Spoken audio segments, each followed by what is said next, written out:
Hi guys, welcome to my mini blog. आज के मैं बनामो पाबदा माছের रेसिपी बहुत ही सिंपल स्टाइल है, तो वीडियोটা पूरा देखबा। चलो फर्स्ट আমরা মাছটা ম্যারিনেট করে লই। তেল,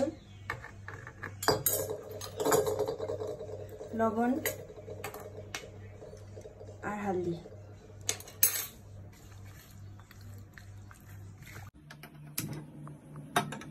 প্যান গরম হয়ে গেছে, এখন আমি তেল দিয়ে দিই। তেল গরম হয়ে গেছে, ম্যারিনেট করা মাছগুলো দিয়ে দিই।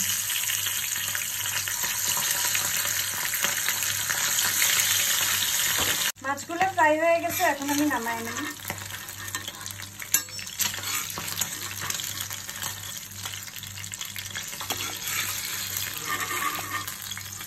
এখন আমি মাছের গ্রেভির লিগা মশলাটা রেডি করুন। দিয়া দেবো কাঁচামরিচ, টমেটো, পেঁয়াজ,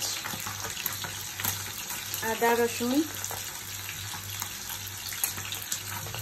তেল গরম হয়ে গেছে, কালি জিরা দিয়া দেব। তার সাথেই দিয়া দেব আমি গ্রাইন্ড করা মশলাগুলা। রেসিপিটা আমি বানাইতেছি সেমি মাছ ভাজা তেল দিয়া। এখন আমি মশলাগুলা দিয়া দেব। চিলি পাউডার, জিরা, হলদি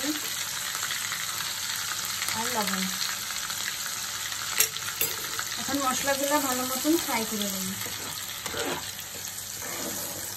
মশলাগুলো ফ্রাই হয়ে গেছে, এখন আমি গ্রেভির লিগা জল দিয়া ঢেকে রেখে দিই।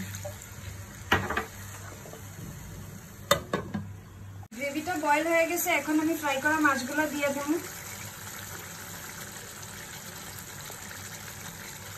তার সাথেই দিয়ে দেব ধনিয়া পাতাগুলো। তো রেসিপিটা কেমনে হয়েছে কমেন্ট করে জানাইও। আজকের লিগা টাটা, বাই বাই, দেখা হবে নেক্সট ব্লগে। টাটা।